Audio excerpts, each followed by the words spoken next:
Hi, my name is Gabe Spandau, and today I'm going to be teaching you guys about how to plant a seed.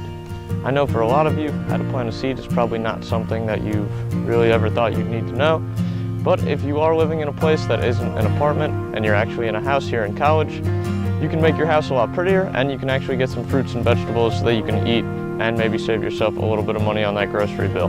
Let's take a look at a few interviews that I've done with some UF students that will show that not everybody really knows exactly what they're talking about when it comes to planting a seed. I'm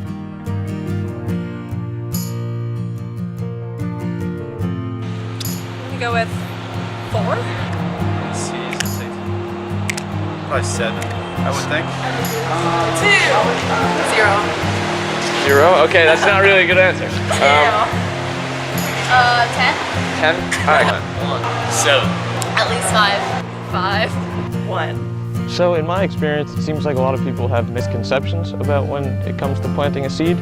So a lot of people think that it takes a little bit more than 1, maybe a couple of seeds to actually get a plant going. It actually only takes 1, and with that 1 seed, you can produce potentially 50 to 60 pounds of produce if you take really good care of that plant. So you're going to need a few things to get started to plant your seed. You are going to need your soil. So generally I use Miracle-Gro. Miracle-Gro seems to work best. You could use just about any kind of soil though.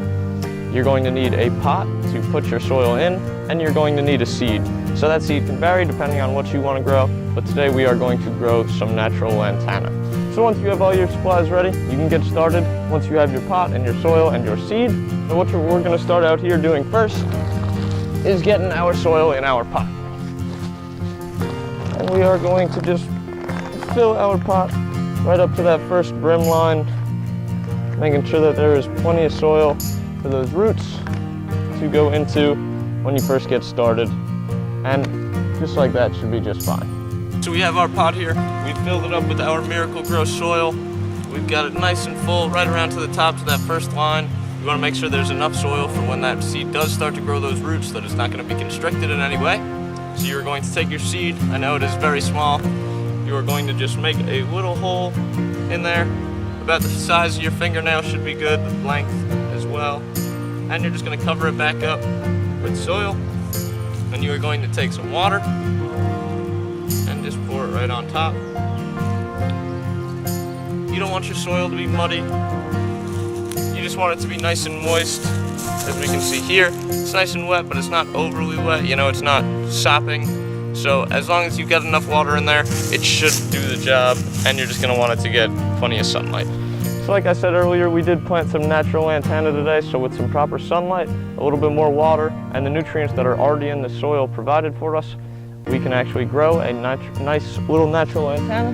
And this is what your finished product should look like. So it's got some of those nice little bouquets going.